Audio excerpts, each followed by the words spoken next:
DESIblitz.com. Hello and welcome everyone. My name is Priya and it's so great to be here today. Welcome to this DESIblitz event where we will be speaking to author and travel writer Kia Abdullah. Today we're going to explore her work, her releases and where she's heading and how she got where she is today. I want to keep this as interactive as possible. So you guys, I want you to ask as many questions as you can. Just use the chat option on this Zoom call because it's there for us to use and for us to kind of interact with Kia and get all those questions to her. This event is part of DESIblitz Literature Festival, which has been created to support authors and creative writers with a South Asian background and has events running across to October the 1st. So if you haven't seen all the upcoming events, please do check out DESIblitz.com and you'll be able to find some incredible workshops as well as interviews all over there. As in previous years, the festival celebrates the work of established writers, but this is also a space to champion new creatives in the industry. So Kia Abdullah boasts 3 incredible thriller books. She's an award-winning travel blogger, a regular contributor to the New York Times, The Guardian, the Financial Times, The Telegraph, the BBC and The Times, and is the founder of Asian Booklist, which we will be going into detail later. And it's a non-profit that advocates for diversity in publishing. Kia, welcome and thank you so much for joining us today. How are you? Hi, Priya. I'm really well. You're making me sound really good. So thank you very much. No, it's all facts, So right, let's begin by your latest release. Okay, so it's called Next of Kin. I've got it here. I literally could not put it down. It was like, I've got 2 children, by the way. And for most mothers, it's hard to sort of get a moment to kind of sit down and read a book. But I couldn't put this book down, literally. And it's a thriller as part of, you've got 3 books that have got that thriller genre running throughout. So tell me a bit about this book, because it touches on so many different themes that I feel as a reader, I connected with it on so many levels. I'm a mother, I'm a sister, I'm of Asian background, and it spoke about child loss, which obviously was quite hard hitting to hear as a mother and to read. So it really did hit lots of key notes for many people, I'd imagine. So as an author, who was your typical reader for this book? Thank you for saying that, Priya. So, look, I write courtroom dramas, but they're ostensibly crime. If you go into a bookshop, you'll find them under crime. But one thing that I do always try to do with my novels is find they can be read as page turners, but there are kind of broader themes running throughout as well. So to encourage the reader to engage with some broader issues. So as you say, in Next of Kin, for those who haven't seen the book or read the book, it's about a London architect called Leila Syed who receives a panic phone call from her brother-in-law one morning, and his son's nursery have called to ask where little Max is. Leila was supposed to drop him off at nursery that morning, but she forgot, and she races to the car park and realizes the horror of what she has done. And so that basically a court case follows that pits the 2 sisters against each other. But through that framing, it examines the themes around childlessness and motherhood and the ways in which we treat women differently based on whether or not they have children. And so, it's aimed at the typical crime or thriller reader because they're the ones, after the page turner. But as you say, it's aimed at kind of women from a South Asian background as well, men and women, because it grapples with some cultural issues as well. Certainly the previous 2, Take It Back and Truth Be Told, do. And so those are 2 of my kind of key audiences. But the main thing I try to do in my novels is just to entertain, because if you're not entertaining the reader as a novelist, I think you're kind of failing as a novelist. And so that's the main thing I always say about my work. Excellent. Okay. So, did you base this book or any of the recurring themes on real life experiences or an actual person in your life that you wanted to bring to paper, really? So the premise itself, in terms of, the child left in the car, that came from various news reports that I read, and it's actually quite common in the US. And the only reason why we don't see more fatalities in the UK is because we have colder weather here. And that's quite a macabre thing to think about. But when I came across that fact that actually children are left in cars in the UK as well, but that very rarely results in fatalities, that was quite a stark thing to realise. And one of the things that I learnt was it's usually grandparents or aunts and uncles that do it because they're not used to that routine. If you're a parent, you're usually, you're running through the same routine every day. But if you're suddenly babysitting, it's far easier. And so in terms of the premise, that came from news stories that I read. But in terms of the broader themes, how women are treated based on whether or not they have children, I've seen and experienced this in my life. And so I come from a very big family. I've got 5 sisters and they all have children and I'm the only one who doesn't. And growing up, I was always told, you're going to change your mind. It's a woman's destiny motherhood is a woman's destiny. If you don't have children, how can you be complete as a woman? And all of this really negative messaging. And a couple of years ago, this study came out that the happiest women were unmarried and childless. And, there was great rejoicing among childless women. But even then, it was pitted as childless women against mothers, and it was either or. And right. I don't see it that way. I don't see myself as having a void in my life, but so much of the messaging is that way. And then another thing, which I actually use in the book that I saw on Facebook once was this post that went viral, and it was by a woman who did have children, but she was basically railing against single or childless people who went to Disneyland and made the queues longer. And she said, they shouldn't be allowed. And, that was just so offensive. And I remembered the kind of vitriol on both sides of the debate. And so that's something that I kind of wanted to grapple with in fiction. Excellent. Okay, so in terms of the research that went into this book, because I know you've based it on some real feelings that have occurred in your own life, but in terms of the research that went into the book, like being coming from the other end in terms of I've read the book now, I can see that there was a lot of research that went into this. You don't typically come from a criminology background, a law background, medical, etc. But this book has a lot of that theme running throughout. Clearly, it's very articulately written, so that it's real facts based book in terms of the medical indications that you put through. So. Talk me through that research and that process of actually putting all of that together, really. Thank you. Yeah. I mean, it's interesting because when I came to write my debut courtroom drama, Take It Back, I kind of saw it as a human story with a little bit of a courtroom twist. So in the same way as Apple Tree Yard, which was made into a BBC drama, and Anatomy of a Scandal, neither of those were written by lawyers, but they were very astutely written. And so I saw Take It Back kind of sitting in the same vein. But because it did well, people wanted more courtroom dramas. And I thought, suddenly I'm writing legal thrillers. But of course, the thing with research is, and I always say this, you do as much as possible and then you pull it back to about 70% for the sake of the reader, because sometimes you will read books where the person is really keen to show you how much research they've done. And I definitely didn't want that. But that said, I did make sure that legally it was as sound as possible without bogging down the story. And so I spent a week at the Old Bailey watching part of the Aylesbury abuse case. I roped in 2 lawyers to help me. So one was a barrister, and he invited me to his chambers to go and basically grill him about the various aspects of the storyline. One was a solicitor who read the book for any kind of major faux pas. And look, I'll put my hands up and say, look, I do take creative license. Sometimes I will make mistakes. But I think the most important thing, as I said, is to entertain the reader. And in terms of the crime aspects, I have a brilliant ex-police officer inspector called Graham Bartlett, and he does consultancy. So if there are any budding crime writers watching, I really highly recommend him. And then various for the first book, I talked to 2 rape counsellors, a sexual assault referral centre, a couple of survivors.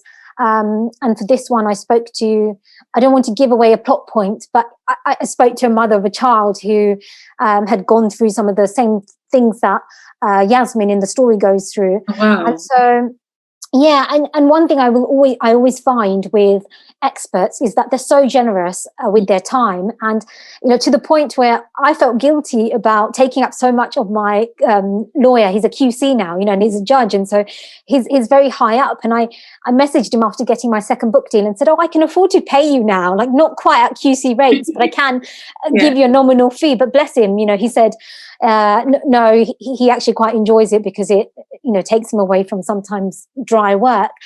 And people often say, look, how do you find these experts? And so one really great way is just email the governing body. So for example, I needed a pathologist, and I emailed the Royal College of Pathologists, and they put me in touch with somebody called Dick Shepherd, who I didn't realize at the time, but is basically like the premier pathologist in our country. He did the post-mortem on Princess Diana and Stephen Lawrence and all these amazing cases. He's done 28,000 post-mortems. And so sometimes, these people are just incredibly generous with their time. Mm-hmm. I think if you can afford to, it's nice to offer to pay them, but so many of them will often say no. And so I really enjoyed that part, actually, kind of pulling up my sleeves and getting into the nitty-gritty of the research. Oh, absolutely. So there's a lot of interviewing on your side to sort of find out those facts.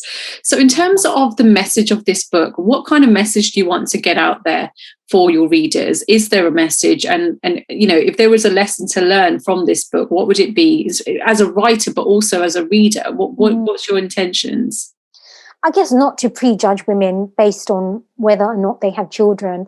And again, it's not hitting you over the head with that message, but I would hope that somebody would come away from the book and consider how they might, because I've heard people say, oh, Andrea Leadsom said this about Theresa May, about, oh, well, she doesn't have children. And the implication was, oh, I have a vested interest in the future of our country because I have children and she doesn't. And, that kind of messaging is so offensive, because you're speaking to somebody's concern about the country and about the well-being of our futures. And you're saying, well, just because they don't have children, they're not concerned. And so I would hope that they would go away and have a think about that. With my first novel, Take It Back, again, it was a similar thing where I tried not to hit, someone over the head with it. But the theme of that was that we do things both good and bad because we choose to do them as individuals, not because of the color of our skin or the faith that we believe in. And so I like to think, I say I write crime with heart. Somebody will read my book and, A, it will pull at their heartstrings, but B, it will encourage them to, think about things on a deeper level as well. Absolutely. What I loved about your book, Next of Kin, Kia, was the fact that Leila and Yasmin, they are of Asian descent, right? And they're married to white guys. They're interracial relationship. But you don't make that a thing, right? Normally, when it comes to South Asian writers or just Asian writers in general, when it comes to some kind of cultural something that isn't normal in our culture, like for instance, to get married out of our faith or our religion, it's almost made into a theme. But this was just two sisters that are married to Caucasian men. Do you see what I mean? Yeah. And I like the fact that you didn't make that into a thing. It was very normalized, because it is a very normal thing in this day and age. So thank you for sharing that. No, because it's interesting, because Riz Ahmed puts this really well, and he said, when you're a South Asian or a minoritized writer of any sort, really, your work almost falls into three tranches, and the first level is you're creating work that very much upholds stereotypes. So in the context of acting, for him, it'd be playing the terrorist, or an arranged marriage, or so on.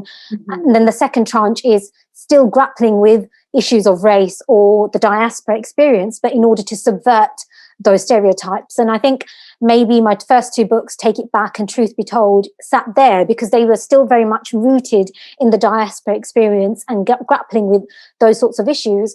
But the third, and he calls this the promised land, is where you have South Asian characters, but their faith or their ethnicity is almost incidental.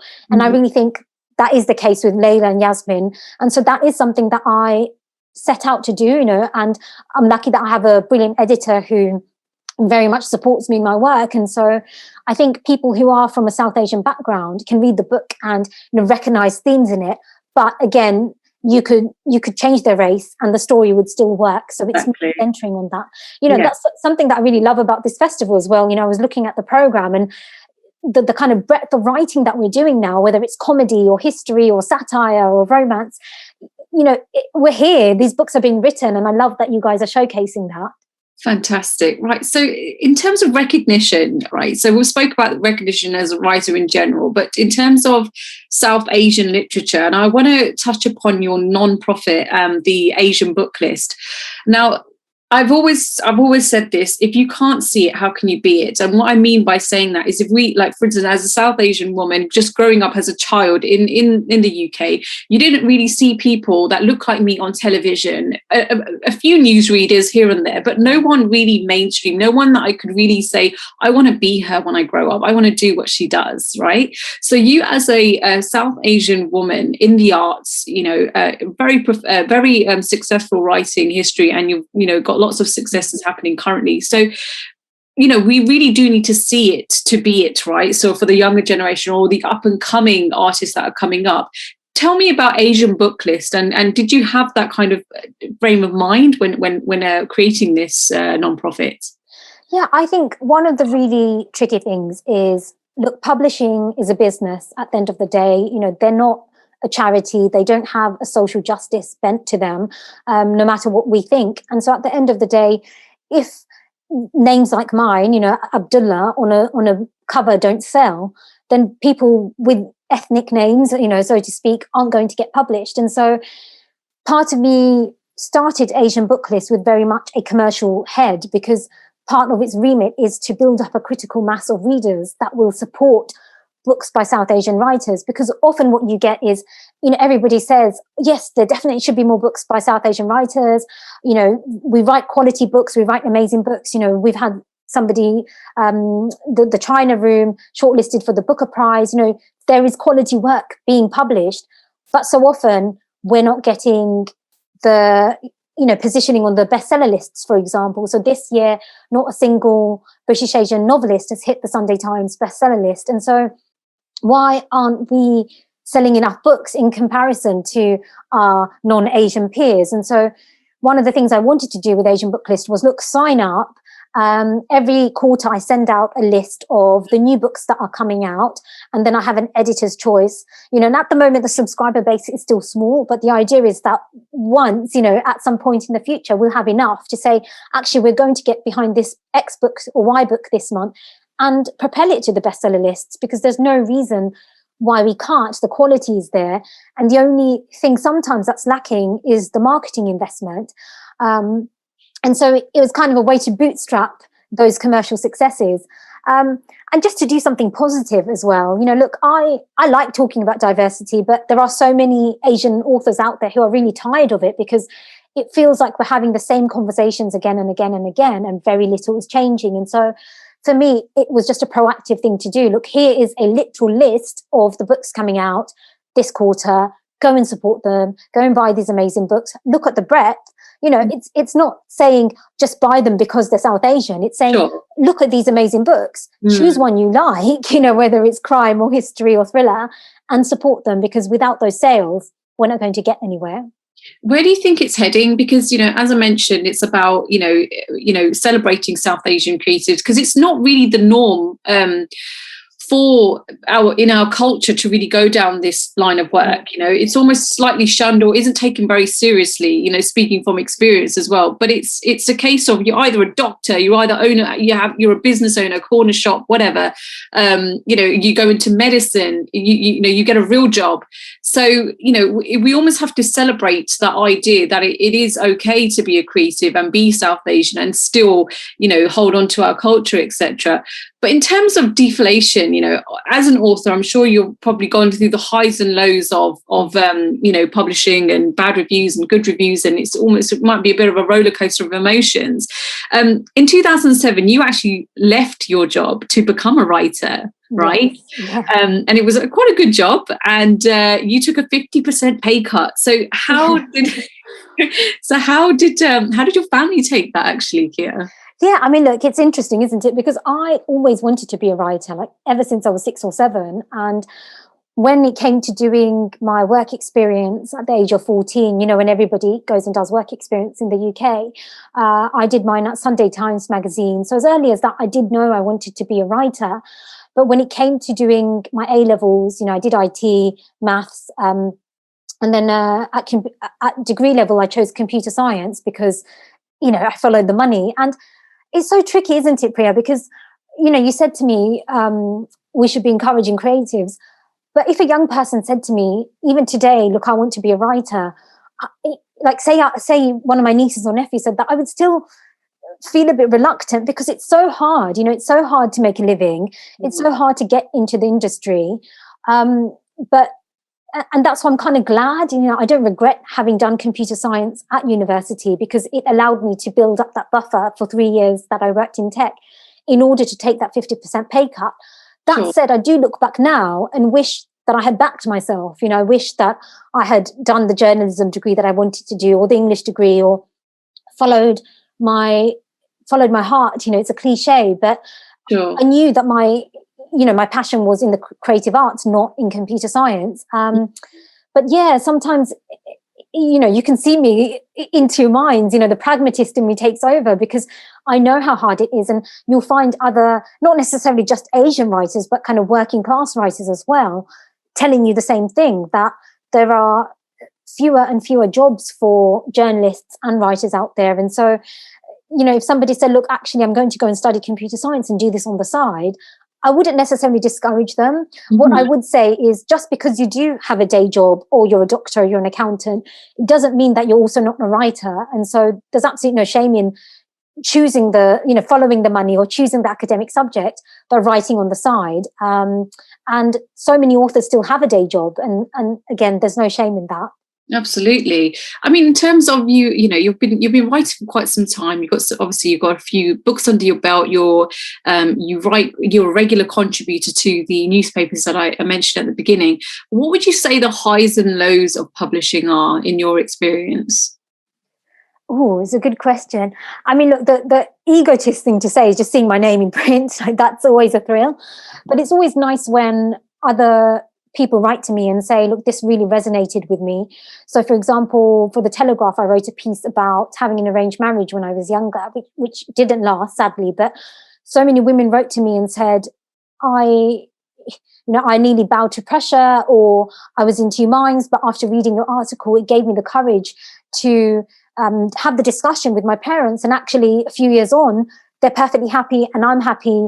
And I just needed to have that courage to talk to my parents. And so when women write to me and say things like that, I think that's a real high.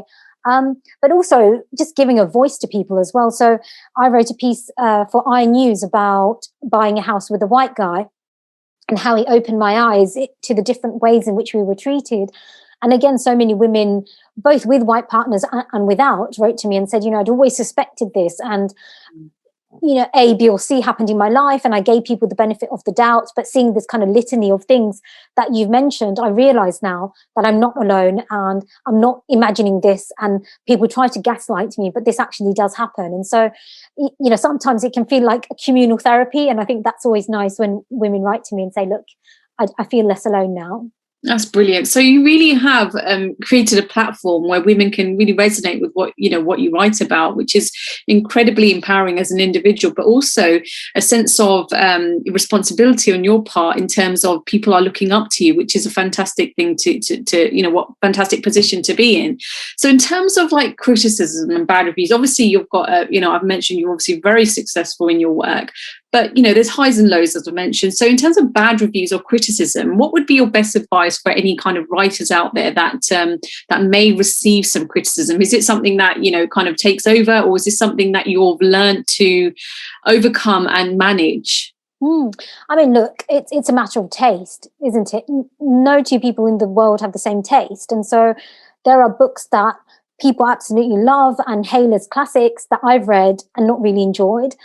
Look, I'll put my hands up. I wasn't a big fan of Pride and Prejudice, but it's one of the premier works, of British literature. And so it's just taste. You can't take it personally. Not everybody is going to love your writing. Equally, you're not going to love every piece of writing you ever read. And so I just remember that it's never personal. Sure. sometimes small things will bug me. For example, in one of my books, there were a bunch of lilies, and later on I changed them to roses. Oh no, it was vice versa. There were roses and I changed them to lilies, but I didn't take out the fact that they had thorns. And so a reviewer pointed out that, lilies don't have thorns. And, things like that kind of bug you, because once you've done so much research, you've spent hours in court, you've spent hours interviewing, all these amazing professionals, and then to have like a little error in there does get to you. But look, again, it's horses for courses, again, not everybody's going to love your work. And so sure. It's water off a duck's back now. I think in the early days, I'd read all my 1-star reviews on Amazon, but now it's just, look, it's fine. There are far more 5 stars. And so I'm absolutely. Cool with that. Okay, right. So I want to, I've completely forgot to ask you this question, so forgive me for going back to the book. But one thing that really stood out to me, actually, which I was like, wow, that's amazing, is that you've actually given up all your profits, donated all your profits to an organisation. It was all your pre-orders from your website. Tell me about the Trussell Trust. Trust. Sure. That really kind of was very interesting to read. Thank you. Yeah, look, it really came about from the work of Marcus Rashford, the footballer, last year, and he was campaigning for free school meals to continue throughout the various lockdowns. And I grew up in Tower Hamlets, which has one of the UK's worst rates of child poverty. Right now, it's 57%, and when I was younger, it may well have been higher. And I very much benefited from free school meals. And it's only when I look back now, I realise how beneficial it was to my mental and physical health. And I'm sure that of my parents as well. One of the things when you gain a certain level of success is it's very easy to forget the struggles that you faced when you were younger, or it's very easy to believe that things have progressed to a point where people aren't facing those same issues anymore. And then Marcus Rashford came along and reminded me that, look, food insecurity is still a massive problem in the UK, and just how detrimental it can be. And so I decided to donate my profits from all pre-orders of Next of Kin. Initially, it was just through my website, but then I broadened it through all retailers to Trussell Trust. And so they are a charity which run a network of food banks in the UK. And last year, under the pandemic, they saw a 33% increase in demand across the country. They handed out nearly 2 million food parcels, and I think 1 million of those went to children. And so it showed that the pandemic has had such a negative effect on people's lives. And, this is going to reverberate for years. It's not just going to be fixed in a year or two. And so, look, the reality is food banks shouldn't exist in the UK, but they do. And, we've seen a lot of discussion about the cuts to universal credit just this past week. And so, it's a dire situation. And so I just wanted to help in what little way that I could. That's amazing. And do you think you've caused a ripple effect with other authors in terms of your contribution to this cause? Has anyone else spoken up about this? I hope that I've raised awareness, for sure. I would never, ask another author to give up their profits. I mean, one thing is really interesting, actually. One thing people assume of authors is that we're all really rich. And I remember my best friend saying to me, "Oh, you're loaded now, aren't you?" But the Society of Authors shows that the median wage for an author per year is about £10,000. And so, we're hardly the most flush in the creative arts. But look, I would encourage people, if you can, whatever you can do, then to do it, and sometimes it's not possible, but where it is, then absolutely. And I embrace that. More for me, it was raising awareness, that this issue still exists and we should be talking about it. And the other side of it, Priya, and often, this really affects South Asians as well, is that poverty is such a taboo. We don't talk about it. Growing up, it was very much keeping up with the Joneses. It was very much, a Hyacinth bouquet sort of thing, keeping up appearances. You put on your best face and you pretend that you're doing really well in life. And I think that's something that doesn't get talked about enough in the South Asian community, because we're also busy trying to put our best foot forward. And so, absolutely. That's one thing that I also hope to do, to kind of start discussions about poverty in the South Asian communities and the diaspora as well. Yeah, no, and rightly so. I mean, I think it's to do culturally, very proud kind of ethnicity in terms of it's just unspoken of, isn't it? There's a few questions in the question box, Kia, but I just want to let some other questions filter. So, guys, please do get your questions in the Q&A panel, so Kia can answer them. But I'm just going to quickly go over your travel blog before we go to the audience. Tell me about Boots and Atlas, because it's the first time I've come across it, and I was like, wow, how have I not read this? But it's incredibly successful. Tell me about this and how it started, because it's actually rated as one of the best travel blogs in 2021. So that's something to be very proud of. Thank you. Yeah, so I always wanted to travel. Growing up, I had quite a conservative upbringing, and so we didn't tend to go on holiday. I had been to Bangladesh once when I was 4 and once when I was 13, which is where my family are from. Sure. And so I caught the travel bug after I graduated and always wanted to travel. And then I met my other half, and he's always been a big traveler as well. So we always knew that we wanted to, at some point, do a big trip around the world. And so from 2013 to 2014, we were basically saving, like ridiculously. I canceled my, Spotify subscription. We were limiting ourselves to one takeaway a month, really tightening our belts. And then we saved up for a year. Then we quit our jobs. I was working at Penguin, the publishers at the time, working on their travel brand, roughguides.com. Peter, my other half, was a teacher. And so we quit our jobs. We spent a year traveling the world, going across the South Pacific, South America. And he's a photographer. I'm a writer. So we said, look, let's start a travel blog, not with the aim of it, becoming our livelihood, but basically just to keep our skills sharp. And so when we came back, it didn't look like we'd just been on a jolly for a year, so we'd be employable. And then it just basically took off. I remember the first month we got 25,000 readers that month, and we were like, oh my god, this has got legs. And a few years later, now we're at 250,000 readers each month, which is amazing. And so we were able to basically quit our jobs and do that full time. And so in a way, that's my day job, and I write fiction on the side, but at the moment I'm on such tight deadlines that he takes care of Atlas. But the kind of ethos of we encourage people to get into nature. The ethos is we write the post that we wish we had read before we visit a place. So whether it's hiking in Sri Lanka or visiting the Blue Mosque in Istanbul, it basically gives you a quick guide on how to visit that and get the most out of it. And it's under the pandemic, it's been really interesting because obviously we haven't been able to travel as much. But what we have seen is all our British content doing really well. And so as people are looking for, hiking in the Yorkshire Dales or hiking in the Peak District, the Lake District and so on, that's the content that's really come to the fore. That's the thing. It's you rightly said, because I think we've almost missed what we actually have in the UK. So if there's an actual travel guide that can tell you exactly where to visit in the UK, that's better. Because my next question was to say, how has COVID treated you as a travel blogger? But coincidentally, it's actually worked out pretty well.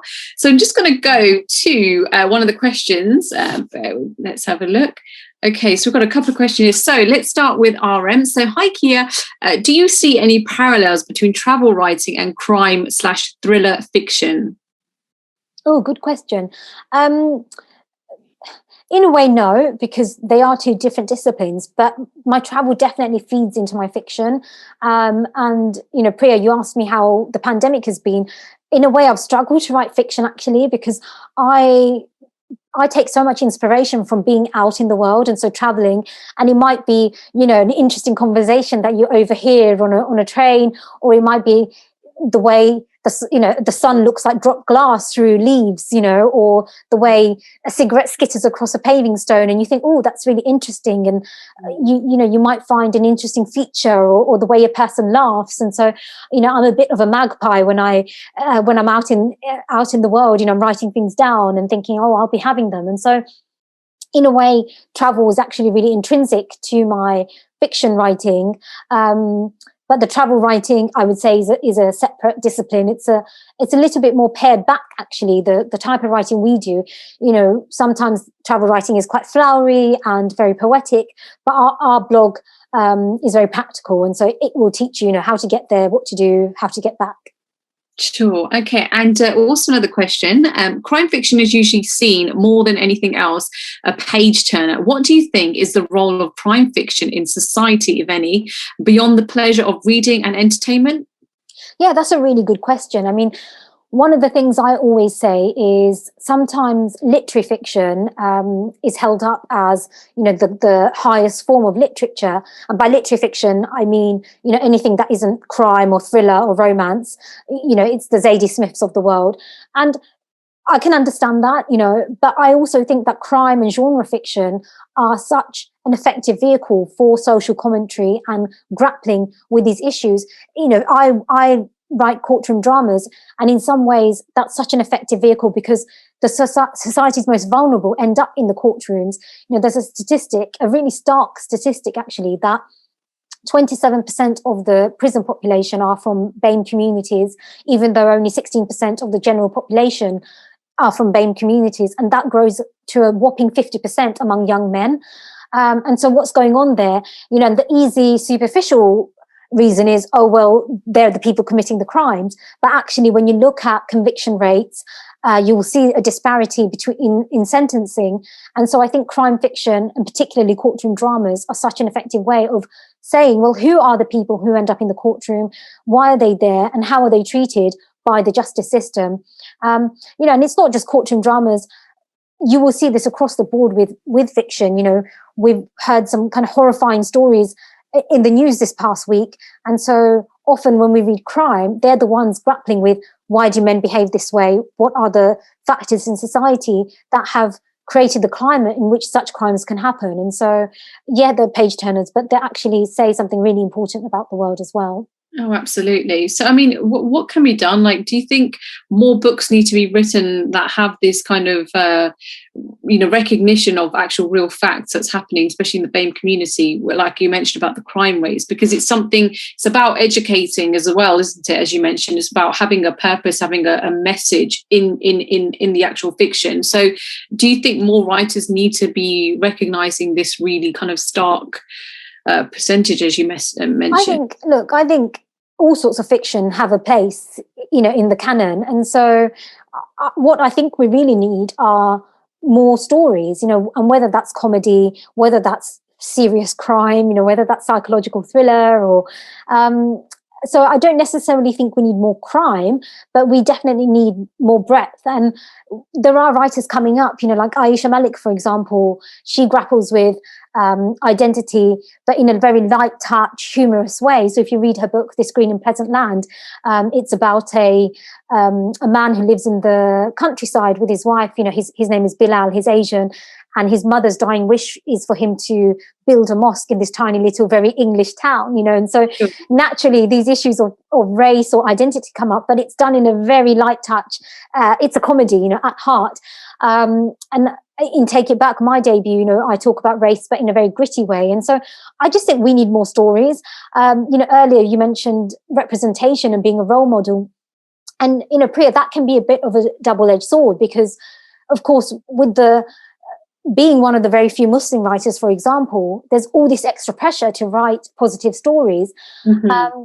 And I don't think that should limit what we can and can't write. Right. I think you just have more Muslim writers, and then some will write positive stories, some will write negative stories, some will write neutral stories. Yeah. And that's the solution, really, just to have that diversity of voices. Absolutely. In terms of what's going to happen next in terms of work, etc., where do you see yourself in your next steps? That you've just released Next of Kin. Is there anything else in the pipelines that you'd like to? So book 4 is currently being written. Funnily enough, my deadline is Friday, so this is a welcome distraction from the intense editing process. So that goes to my editor next week, and then there'll be several months of editing. And I definitely want to get back on the road. So the last trip I did was in January 2020, before all the pandemic hit. And so for me, I just want to go on holiday and, not think about writing for a while, but also to turn my attention back to Atlas and Boots, the travel blog, because Peter, my other half, has been kind of holding the fort with that while I knuckle down and get this deadline done. And so, to get back on the road, I think.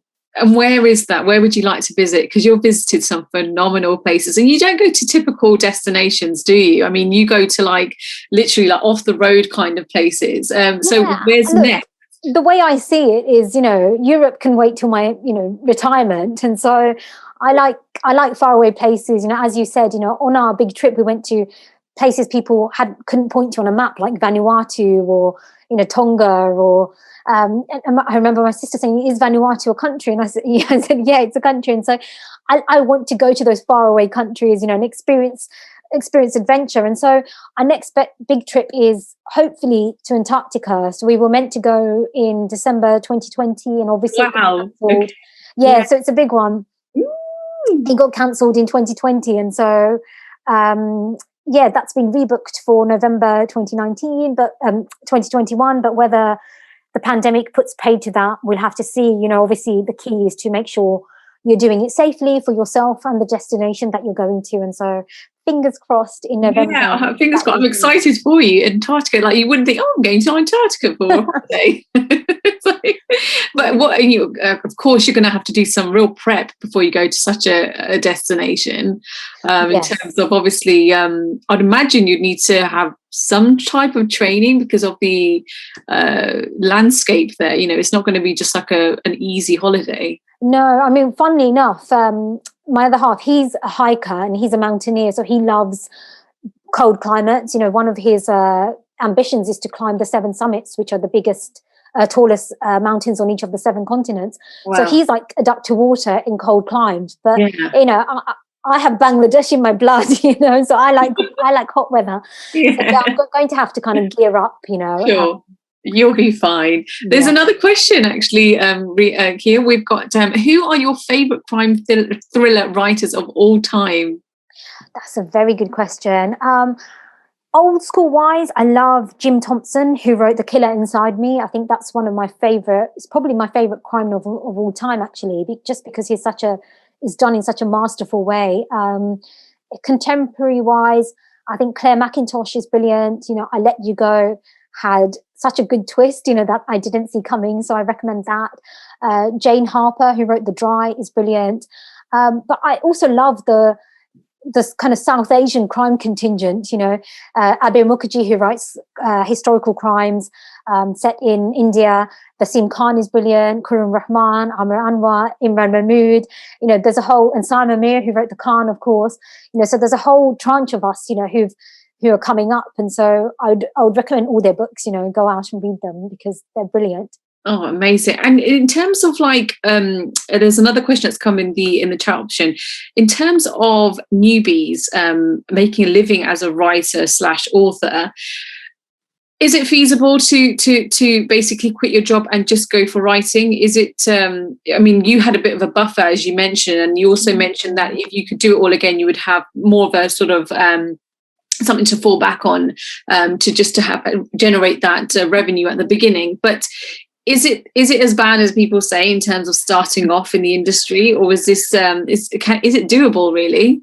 Yeah, look, it depends on 2 things: what you want in life and what type of writing you want to do as well. So look, if you want to, for example, get on the property ladder a few years after graduation, a career as a writer isn't going to do it. If I hadn't had those 3 years in tech, I probably even now would struggle to get on the property ladder. And so in order to set yourself up, and if you want that financial security early, it's probably not enough, and that's quite a negative thing to say, but from my experience, that's the truth. Yes. But that said, look, if you want to go into corporate writing, for example, or speech writing, there are certain types of writing that are very well paid. Mm-hmm. They are quite hard for graduates to get into, but that's not to say that those jobs aren't there. And so if you want to, for example, go and write for a magazine as a freelance writer, you're probably going to struggle to make a full-time wage, unless you've got some other sort of independent wealth or financial backing. Even today, without Atlas and Boots, I think I would probably struggle to have a full-time wage as a pure author. And this is an aspect that a lot of authors don't like to talk about. Sure. And in fact, when I started out, I remember an author who's a few books ahead of me, said to me, look, the number one thing is to project success, always project success and show that you're doing really well in life. And I think that mentality, in a way, like, I believe what he said, but in another way, it makes it really difficult to have candid and honest discussions about the failings of the publishing industry, for example, to support writers of color or marginalized writers, because often we're not the ones getting the six-figure deals that you read about in the press. And so why aren't we making more of a fuss? And we're not making a fuss because nobody wants to say that actually I'm not making a living from writing books, but that is the lived experience for most of us out there. And so I would say, look, if you want to have financial security, don't give up the day job. Again, there's no shame in being a part-time writer. That doesn't mean that you're not a writer. It just means that you're choosing the healthy option. And so that would be my kind of cold-hearted advice. Yeah, no, but it's spoken from experience, right? And this is what it's all about. You're an actual real author, real writer. So this is the struggles that you've been through. But in terms of you, in real life, how did you get that recognition to even get that book deal? Did you knock on loads of doors before you were accepted, or did you consider self-publishing? Like, what was it that kind of what was the penny drop moment for you in terms I think of success? The best piece of advice I read was, don't stop until you reach 80 agents, and that seems like a really high number. But firstly, I think we come back to taste. Taste is such a variable thing, but also commerciality.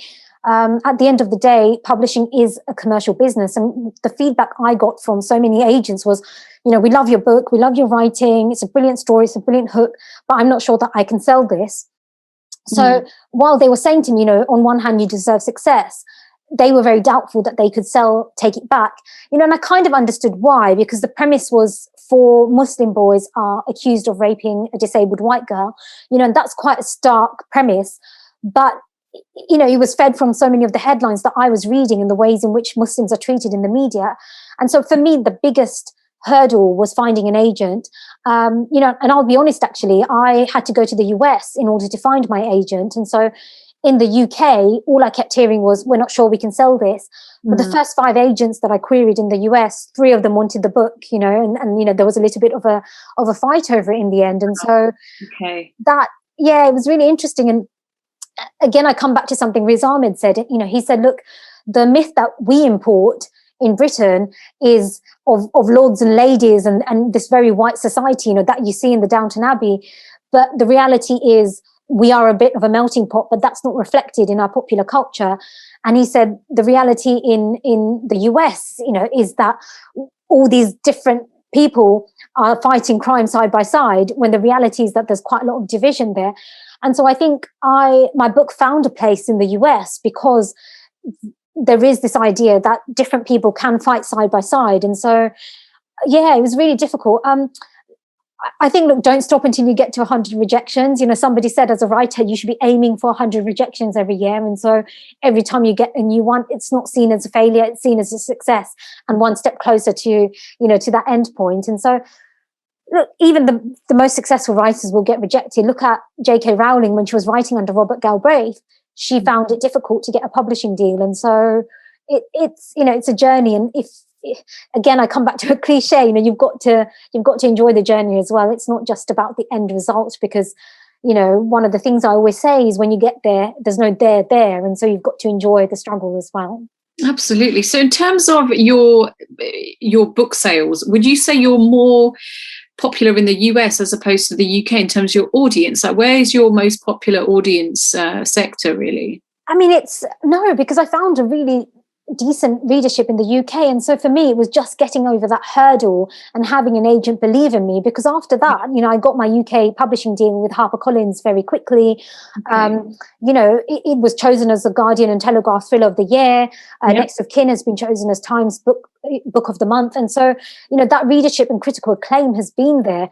It was just that initial block of an agent. And I understand, look, agents do so much work, and unless their authors get paid, they don't get paid. And so I can understand the reticence, but it was really disappointing for me, because for all the talk of, we want to build a diverse and rich literary culture, nobody was willing to take that bet, and it paid off. It paid off for HarperCollins, and it paid off for me. So sure. Yeah. Do you think at any point you might have thrown in the towel had you not got signed? Like, was there a cut-off point in your mind where you thought, okay, look, I've approached this many people and they're saying no? Did you have a mental kind of stop at any point? Yeah, this is interesting. I mean, I was talking to a friend of mine, Amit Dand, A.A. Dand, who also writes crime novels. And, he said, oh, no, Kia, you're a lifer. Because I said to him, this book a year thing, because at the moment I'm contracted to write a book a year. And I said, it's really hard. And, I'm not sure I've got it in me to, the long haul. And he said, no, you're a lifer. You've been in this game for 15 years. And so I think he's probably right. I think I am a lifer. And I think if it weren't Take It Back, then I would have written another novel and tried again. And if that didn't work, I probably would have tried again. And so it only takes one yes. That's another thing for aspiring writers out there. It only takes one editor to love your book enough to give you that yes. And then you'll find your readers. And so, yeah, I probably would have carried on until I got the yes. Excellent. So in terms of, we're coming to a close of the interview. So if you guys have any questions that you want to share with Kia, now is your time to do that. But are there any bits of advice that you feel, if you were to talk to your younger self, what would you say to her? Good question. I would say I would borrow from the marketer Seth Godin, who says the best time to start marketing your book is 3 years before you write it. And so it's really hard to build an audience, and you think that your publisher is going to find your readers for you, but you need an audience yourself.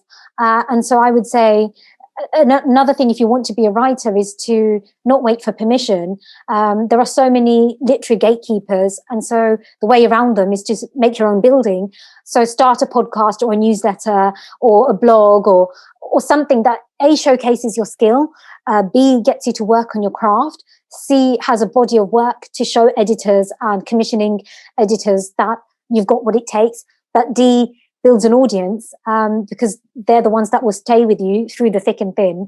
And so that's what I always say, just start early, don't wait for permission, and build your audience early. Excellent. So it's about being loyal to your followers, really, isn't it?